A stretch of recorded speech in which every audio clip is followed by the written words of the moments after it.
Okay,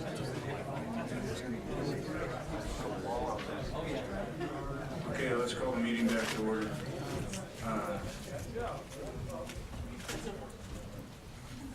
Mr. Cox, you usually do a fine presentation. Do you have a Cliff Notes version today? Yes. Good. Thought I was going to be late. So did I. So did I. Patrolman Paul.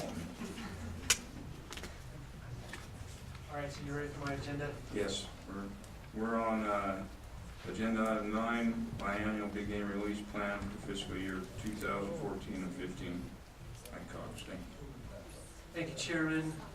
Mike Cox, big game staff biologist for Nevada Department of Wildlife. And this is pretty much regular business every 2 years.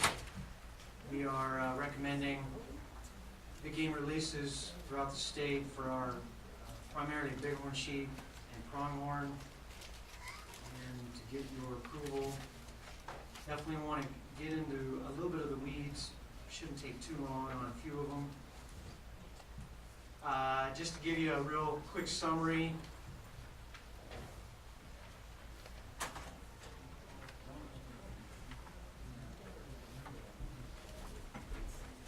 Of what we accomplished the last couple of years. The fiscal 2012, we were pretty aggressive and we released about 270 bighorn throughout the state from fall of 2011 through winter of 2012.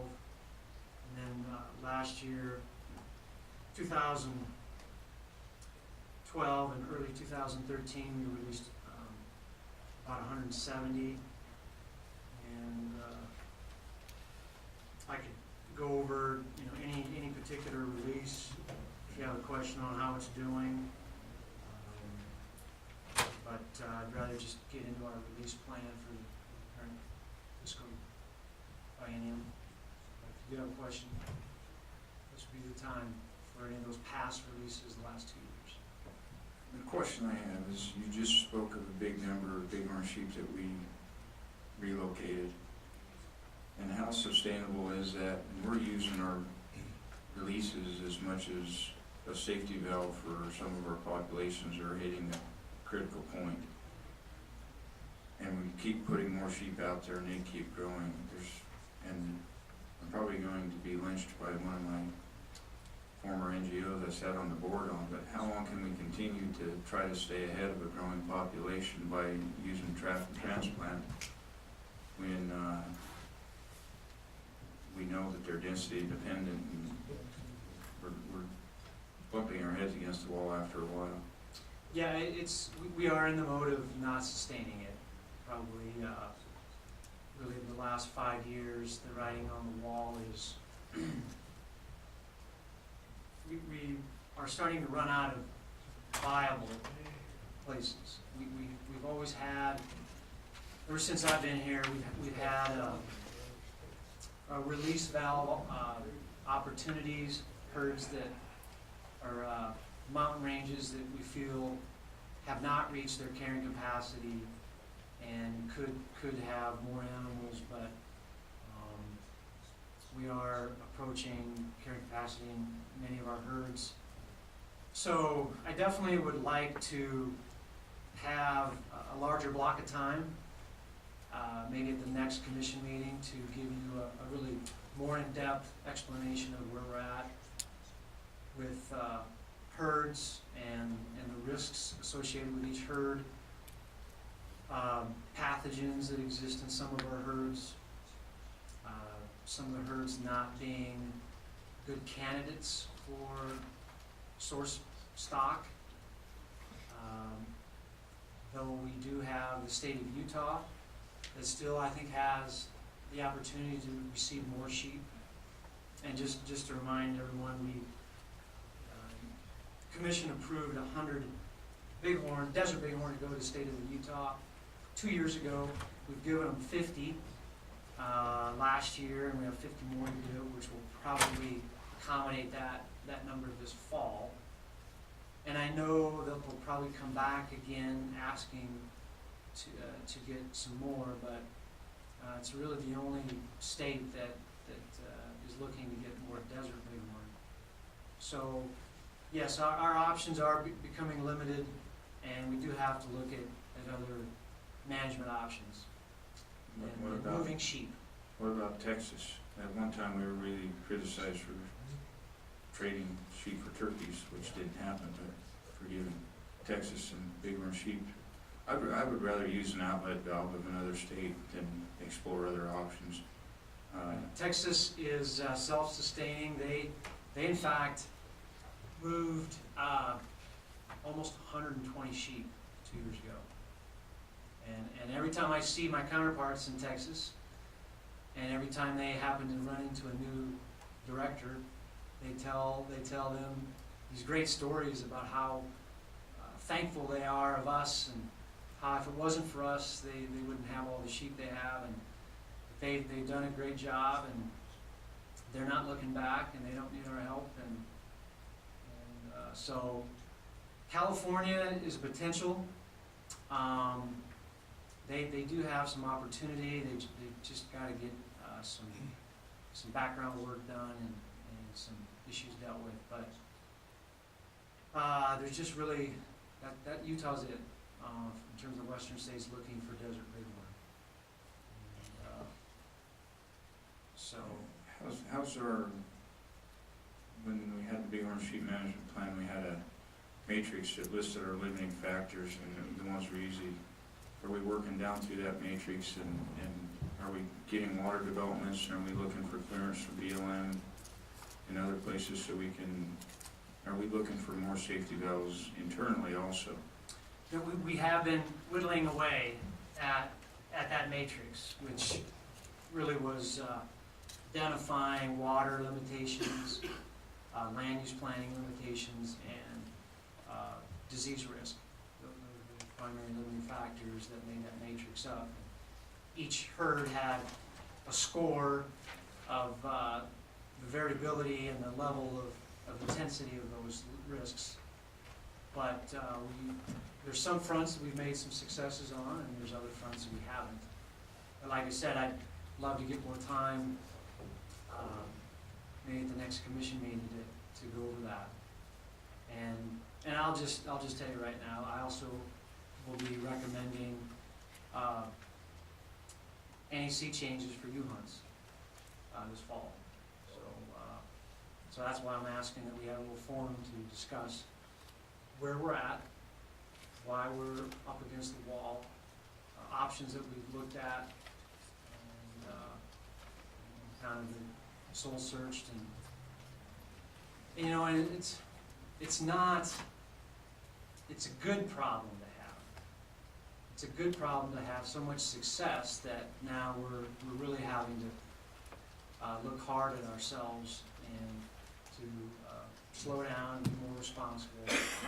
So it's not a bad thing. It's just that and with the information and a bunch of GIS maps I can provide, I think it'll be better understood. But we still have a fair number of releases this year that we're recommending. I've always said that not every release is created equal.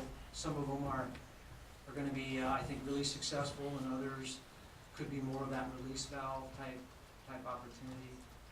May not make up a great deal of future sheep growth, but anyway, a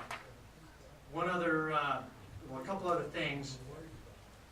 I do have a couple modifications to ask. We're asking to remove on page 3 a couple of the pronghorn releases. Talking to our southern region, we had these on the books for several years now. Hamlin Valley and South Spring Valley, and they were on there primarily for 2 reasons. One, they were below carrying capacity. We were looking to build water developments. And with some of our populations north of Interstate 80 that were bulging at the seams and unable to find other winter ranges to go to, they were release valves. But since about 4 years ago, we did get the water developments in, and those populations are slowly building, and we just don't see the need to do any augmentation of farming. So I would ask that we eliminate the Hamlin Valley and South Spring Valley.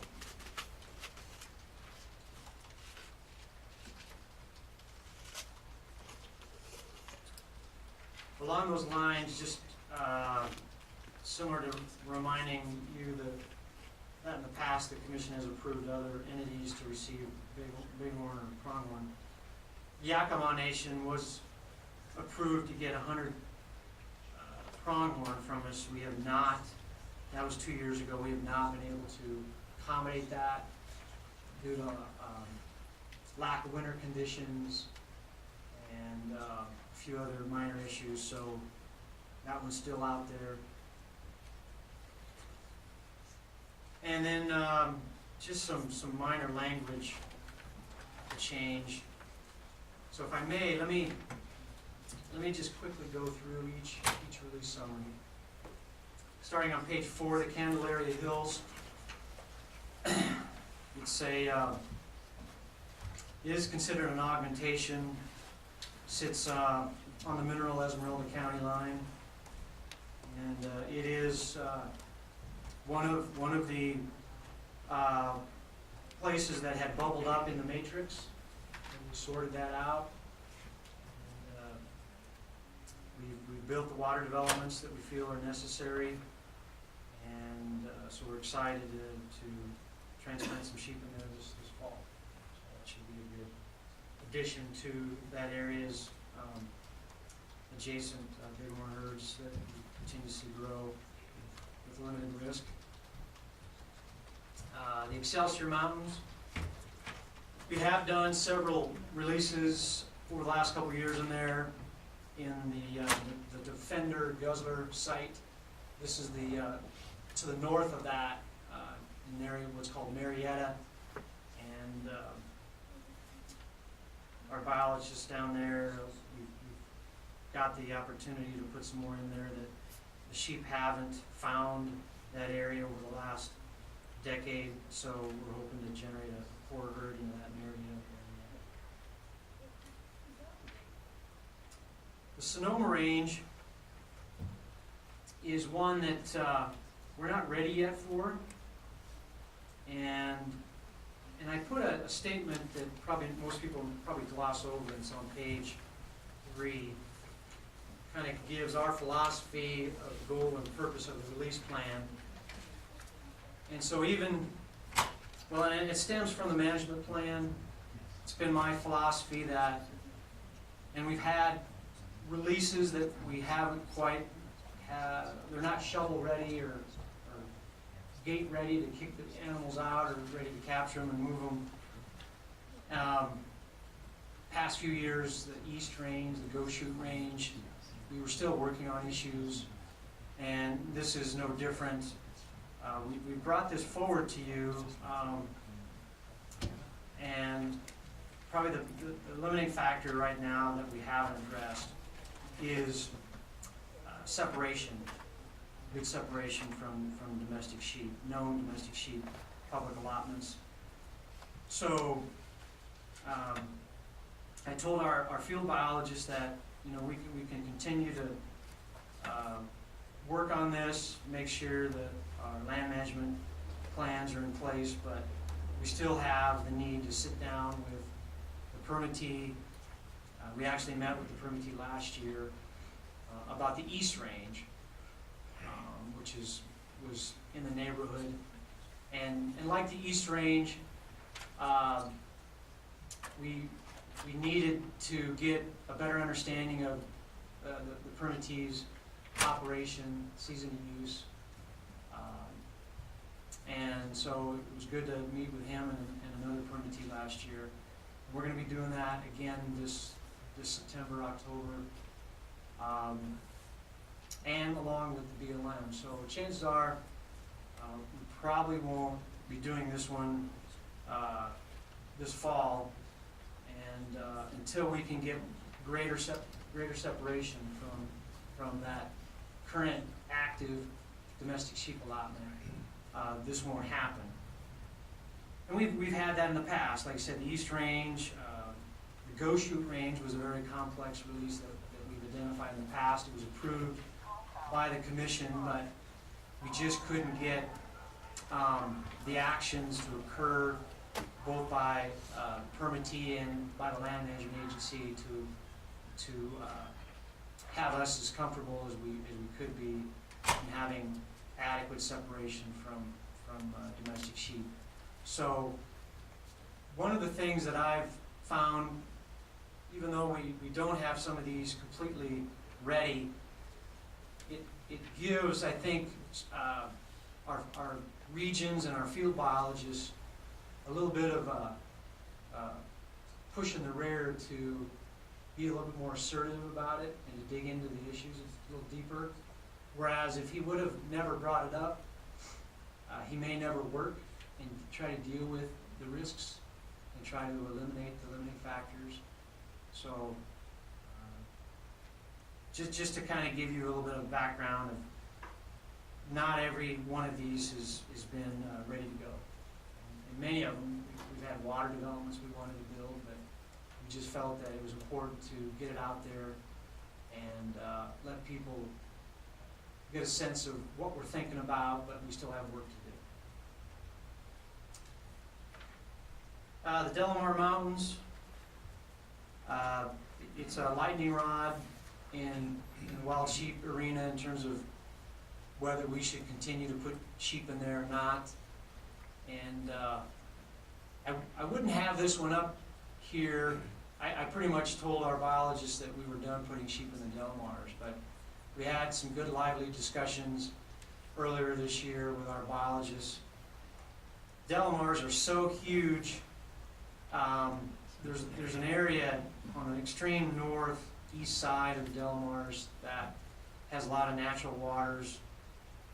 Wildfires have burned a lot of the pinyon juniper out, and both of our seasoned biologists, Pat Cummings and Mike Scott, they felt that we probably don't have any sheep that have wandered into that area, and that this being a low priority, but if we had the need to move some sheep due to we don't have enough water for the source population, carrying capacity has been reached. Somehow Utah says, we're not quite ready, maybe next year. We might consider this, but this would be an area that we just haven't seen any sheep move into yet. And we still have ongoing predator management that is occurring in the Delamars. And we'd certainly monitor that in relation to putting in there. Many of them would be collared probably. The Virginia range, we're pretty excited to see this one happen a couple years ago. We did put in 53 animals to date. We're a little bit concerned about the drought that's hit a lot of this central Nevada from really the Virginia range, east on Highway 50 out towards Sand Springs and Desatorias, Clan Alpines. So this one definitely is another low priority, but we're considering another water development. We definitely want to try to get a better handle on the lamb recruitment. So if we get some of these variables, some measures of these variables determined to be positive, we'll definitely consider it a little bit higher. But right now it's out there of maybe an opportunity to put a few more in there, but kind of wait and see. Gold buttes. I was asked by Pat Cummings that to put this in there almost specifically for the Hemingway Park issue that we continue to have almost every year. We get 80 to 100 sheep. Half the public love to look at them, and then the homeowners nearby get a little tired of their antics and other things, including what comes out of the rear end.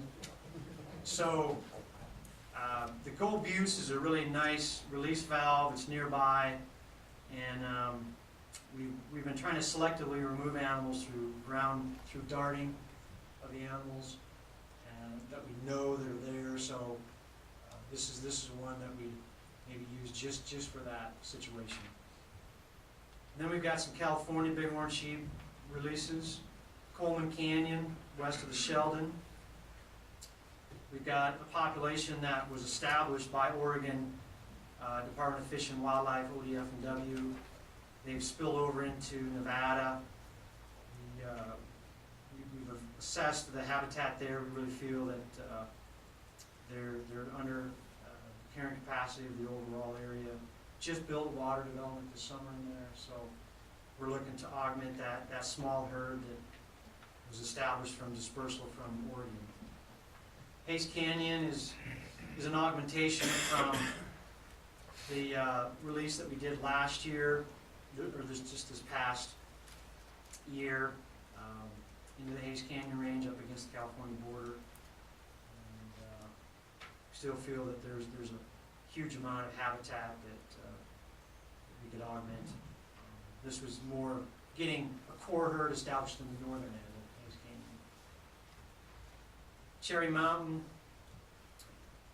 it lies north of the Granites, east of Hayes Canyon, and our western staff feels that we've got some sheep in there now, and we might consider this next year for release.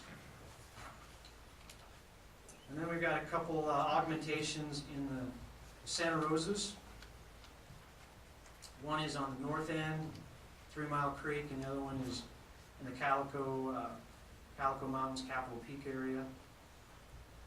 This is another, both of these are kind of pending, getting more information. We've been concerned about the lack of recovery from the 2003 die-off that we had in the south end of the Santa Rosas. And we have been sampling animals since then, trying to see what pathogens are still out there, if they're still carriers. We haven't detected any really virulent pathogens that we're worried about, but that doesn't mean they're not there. So I think I'm going to ask that we do a little bit more sampling and get a little bit better picture on the pathogens that could be out there. And then just the last two, the pronghorn, looking at Delamar Valley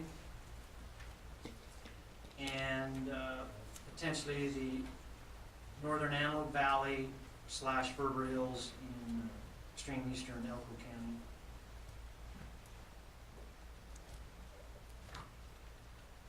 In terms of predator management, I tallied it up. We've got 7 of them that our biologists feel at this time we just don't see the need for predator control. One, we definitely want pre and post predator control management to occur. 1 is ongoing, that was the Delamars, and then 4, we need Wildlife Services help to do an evaluation on the ground and look at sign and relative density of the lines and other predators, and if they do come up with concern, then we probably support predator management. Questions? Okay, any questions? Commissioner Drew. Mike, do we need to accommodate for the potential of more sheep going to Utah and the potential for the antelope going to Yakima Nation? No, so that was a separate approval process that you did. It was actually back in February of 12. So I don't think there was a time frame set on that.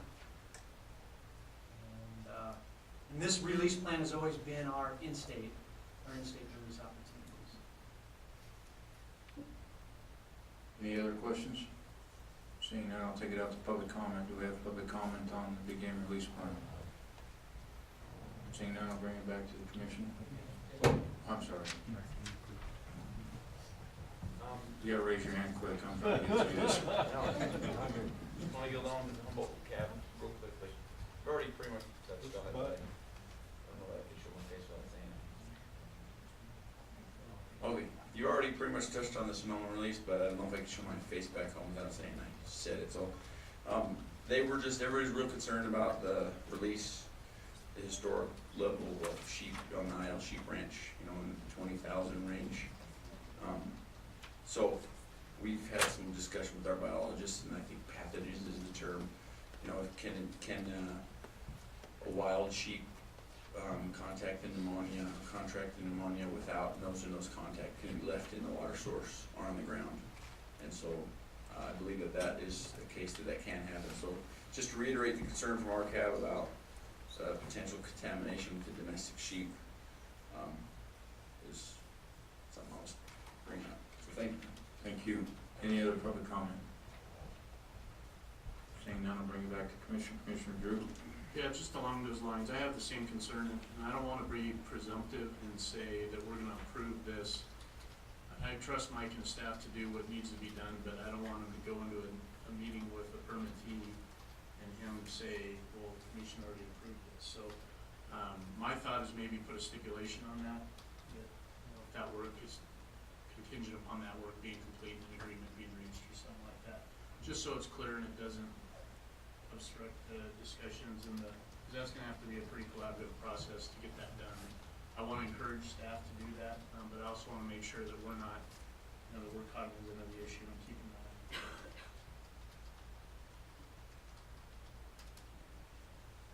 All right, any other commission discussion? Ready for a motion, Mr. Drew? Well, just one comment. Could you hit the mic, Mike?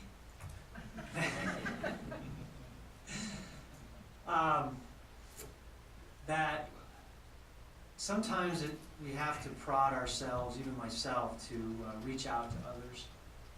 You know, we get out of our comfort zone and we get a little nervous and kind of unwilling to do some things. As biologists, we're not necessarily trained to go meet and greet everyone.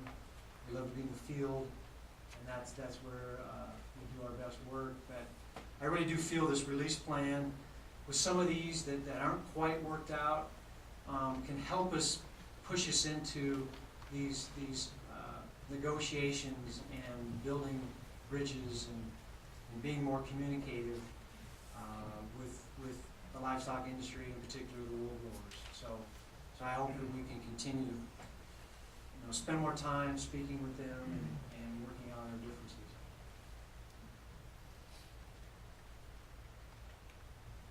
Okay, Commissioner Drew. All right, I would move to approve the FY 14-15 proposed release summary for desert bighorn sheep, with one exception, and that being in the Sonoma range. That approval of that project is contingent upon working out a separation plan between the permittee and BLM Humboldt River Field Office. Maybe we can just have a presentation back to this commission if an agreement's reached. As presented for California bighorn sheep, and as presented for pronghorn antelope, with the deletion of Hamlin Valley and South Spring Valley. We have a motion by Commissioner Drew, second by Commissioner Walls. Any further discussion? Seeing none, I'll call for the vote. All those in favor signify by saying aye. Aye. All those opposed? Motion passed, 8 to 1 absent. Okay. And you brought up that you'd like to do a presentation at a future meeting, and I would like to do that on the bighorn sheep and where we're at. So we're gonna have trail cams, bears trapping, and ewe hunts on one agenda. We're gonna need a bigger room.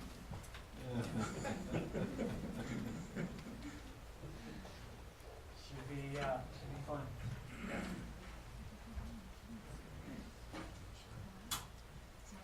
Okay. Do you know what this map is, in case anyone wants to look at it?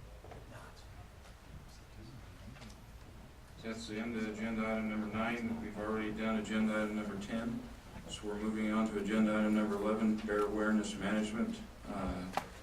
Possible action, at the last commission meeting, we discussed a letter to go to the local counties and other agencies, sheriff's office and DFGID and others, requesting their cooperation to end helping us with bear management, trash ordinance, enforcement ordinance, and everything alike.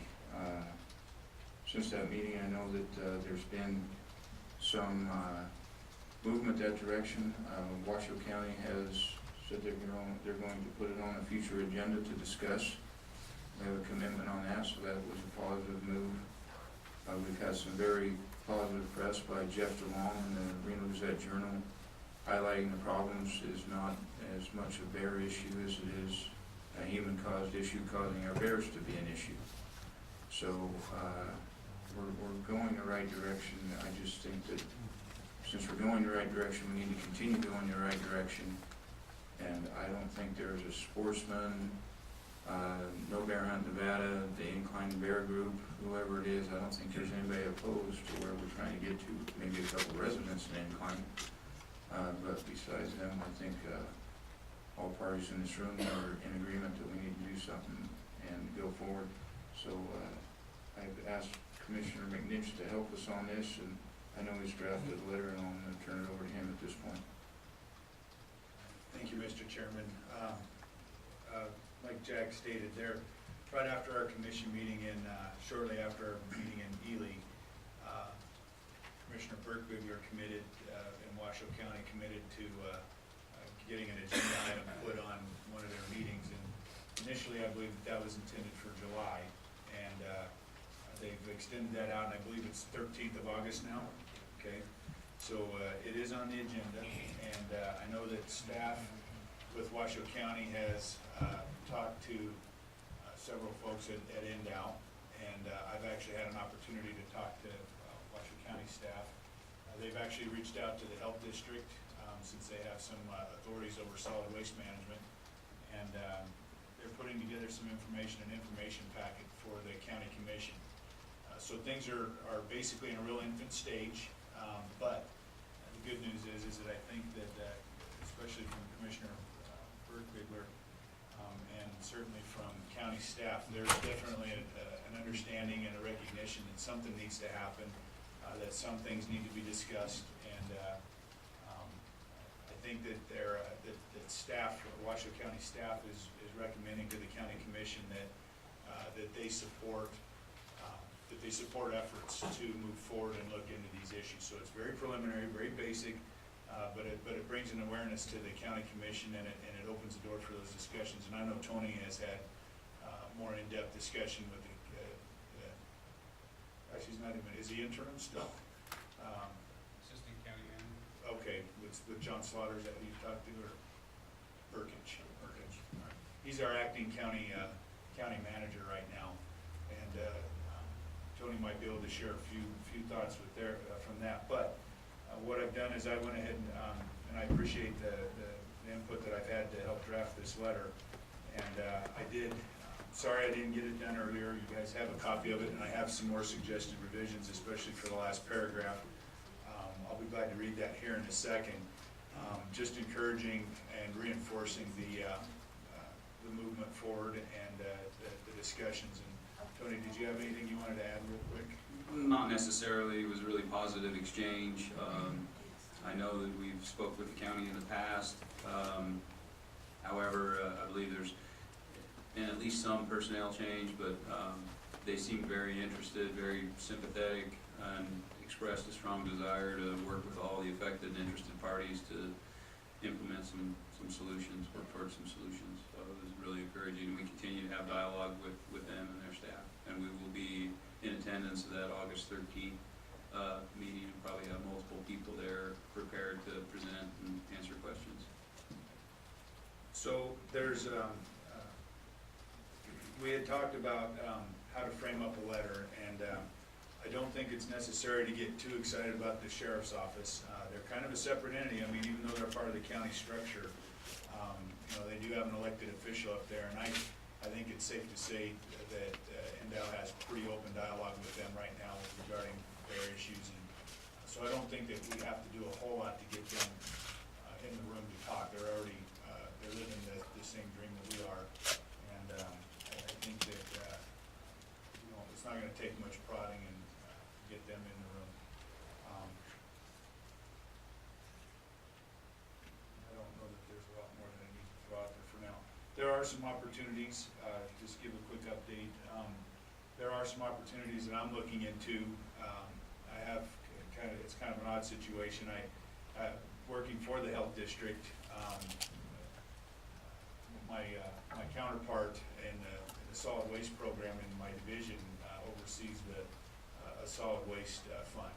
And there's quite a bit of money in there that he could allocate to some of these efforts. And I've talked to a couple of folks with the department, and there might be some opportunity to bring some money into the system to get things moving, and we'll pursue that a little bit further, at least from an educational standpoint. And there's a gap because of the budget cuts and budget constraints that's been created.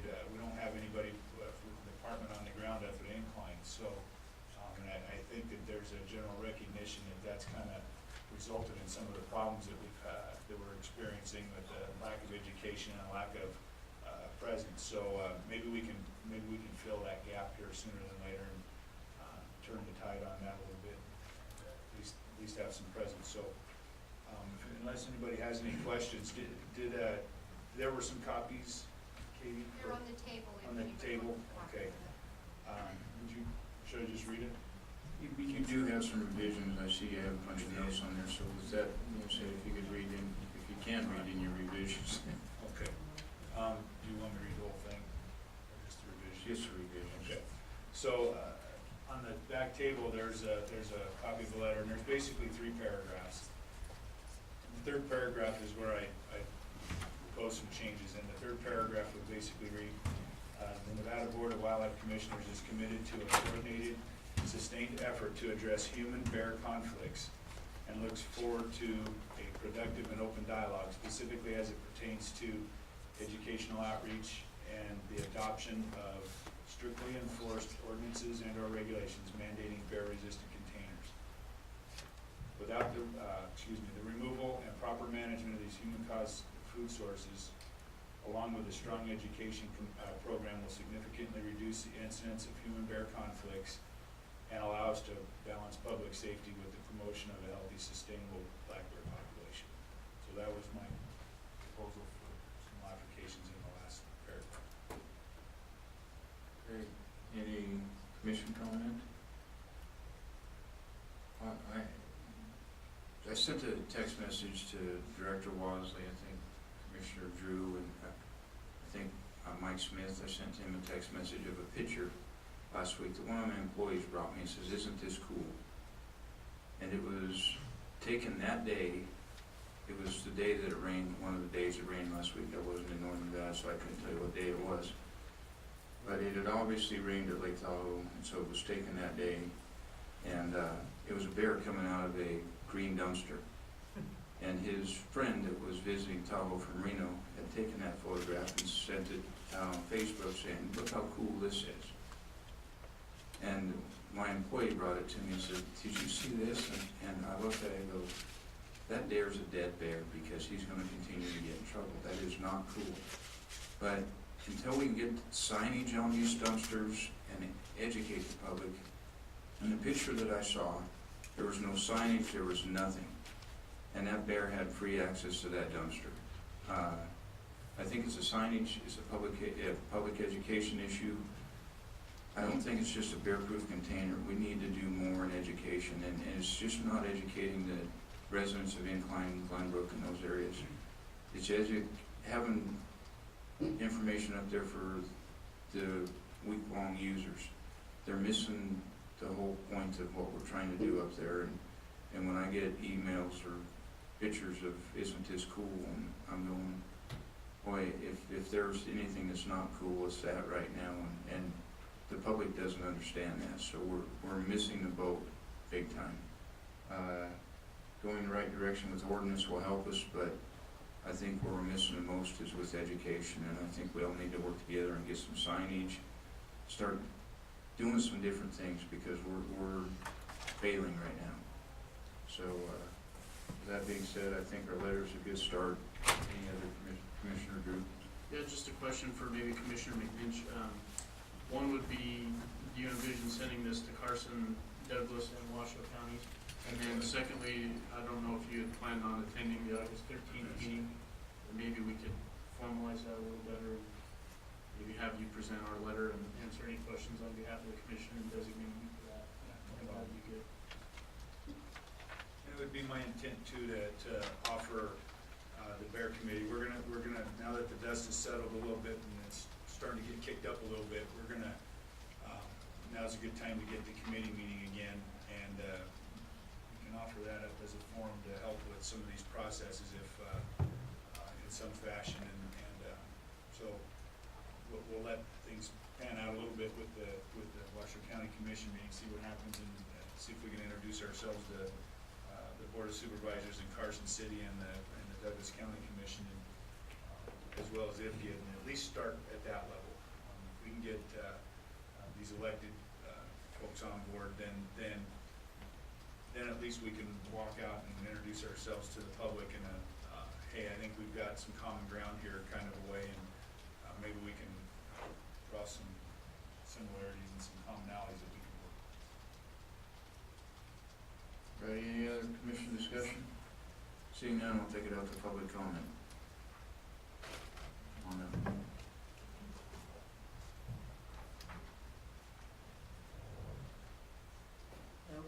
Pamela Garden, Incline Village. Thrilled to hear your comments. I don't know if you read the letter that I sent in, but basically covered it. So I just want to emphasize that a public awareness campaign is really important. People have brochures, and there are signs, but they're weathered and they're old. In my condo complex, every single unit got a handout from volunteers. The IFGID information, if that bear is a dead bear, how to secure your trash, all of that, every single unit. We have overflowing, air-proof dumpsters on a regular basis. It's a really serious problem, and getting through to people is not easy. It's an enormous challenge. Dr. Beckman wrote about that I think that's exactly what he says. Achieving the removal of attractants is really, really difficult, so we appreciate how difficult it's going to be for everybody. Proactive measures are essential to prevent bears from becoming food conditioned to begin with, and the community is so unique in that it has very few permanent residents, mostly part-timers, tourists, seasonal workers.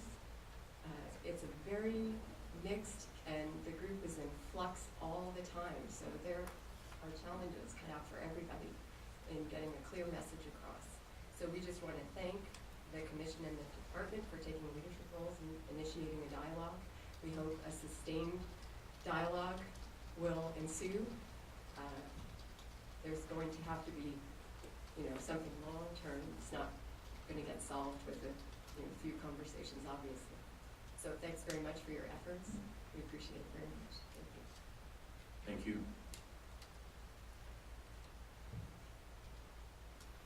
Any other public comment? Come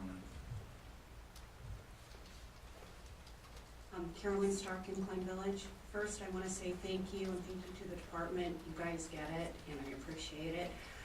And the leadership role that you're taking has settled me down somewhat over what happened last week. And I don't want to regress, but I think it's important to know where some of the community in Incline Village is thinking. And, 150 hours, that's about how many hours the department employees in Washoe County Sheriff's has spent in Incline Village these last 2 months setting traps, 4 traps, and dealing with the public outcry with that. I appreciate that it looks like you know, things are heading into a more positive direction. But for us in Incline Village, there's been a process over probably 5 years or so that has been declining in terms of working with the department or what's happened in Incline. Last year in 2012, 45% of our bears were killed by NDOW. 3 of the 4 bears, well, all 4 bears were never seen, they were never tagged, they had 1 strike, they're out. 3 of those bears are guilty for far less than the bears that were targeted this year with those 4 traps. I'll just leave it at that. And then this year, 75% of the bears, 3 out of 4 that NDOW has handled, has died, 2 from an accidental overdose and 1 from injuries from being tranquilized and falling out of a tree. So for us in Incline, there is a lot of distrust, and I'm here at these meetings and I feel more positive than I have been in the past. Close to 100 people, 7 deputy sheriffs, Washoe County sheriffs, 2 game wardens, and another issue going on that I can't say publicly. We're on Apollo Court last Thursday because of the mother bear and the 3 cubs. One of the pictures has gone viral, with the cub looking into the trap with the mother in there. 7 hours later, the department thankfully did let the mother go to be reunited with her cubs. And we're all appreciative of that, but for me, I feel that there was lost opportunity that could have been taken. This could have been an opportunity in which the department used the media to talk to the public about personal responsibility and removing attractants. Instead, the department spokesperson said, quote, "The Bear League is responsible for hindering NDOW and will be responsible for the deaths of these bears." So although we make great strides and there's starting to be confidence and some trust building, statements like this just kind of set us back. So I guess in closing, I'd like to thank you for what you're doing, and I don't know, how much longer we can continue with this process. Where on-site aversion is being used in Truckee right now with a problem bear that has wandered into homes and doesn't get it. And then the Washoe County Sheriff's actually used rubber bullets on a bear, and that bear has never been back. So those types of things work. Again, that's a department and the commission decision, but just want to put that out there. So thank you. Thank you. And you brought up the issue of trust, and I'm a firm believer that trust is a two-way street. It's not from one side, it's from both. And when you have 100 people in a court, and we have people putting pine stolen traps and stuff like that, and not allowing the Department of Wildlife to do their business in a constructive manner that may save that bear's life in the end, I believe there's a little bit of fault on both sides. I'm not saying that NDOW has done things right in the past all the time. I'm not defending them or saying they're doing things wrong. But trust is a two-way street, and we need to work on that on both sides. And I agree. Okay, thank you. Any other public comment? All right, seeing none.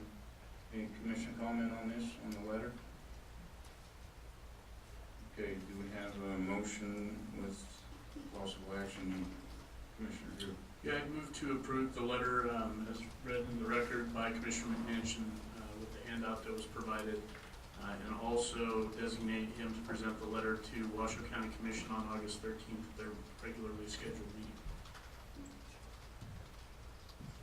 We have a motion by Commissioner Drew, seconded by Commissioner Wallace. Any further discussion? Commissioner McNinch. And just to clarify that if opportunity knocks with Carson City Board of Supervisors or IPID or Douglas County to modify the letter accordingly, just in terms of addressing them, not changing the content and taking it forward again. Yes, absolutely, and I'd be willing to help you in Carson or Douglas if you get down south on that, even if I do it on my own behalf. Good. Any further discussion? Seeing none, I'll call for the vote. All those in favor signify by saying aye. Aye. All those opposed? Okay. The thing we have left now is public comment. If you wish to speak If you haven't filled out a card, please do so. Do you have any cards for public comment, so? Just come up if you have something to say and I'll log that you Mr. Wolf. talked on this.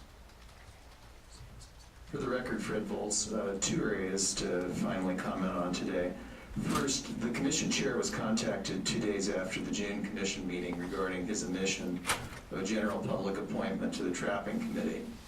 Thus far, there's been no action taken to represent over 2.5 million residents of the state who don't hold wildlife killing licenses with a non-commissioner public member. However, a trapper appointment was made to represent a mere 1,000 licensed trappers statewide. Last year's trapping committee had only 1 non-commissioner general public representative. He provided invaluable input regarding the contentious Mount Charleston Spring Mountain trapping regulations.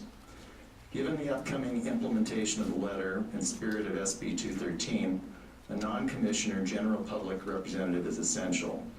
In fact, if balanced policymaking was being actively pursued, there should be more than just 1 non-endowed licensee general public representative from the community and not from the commissioner base.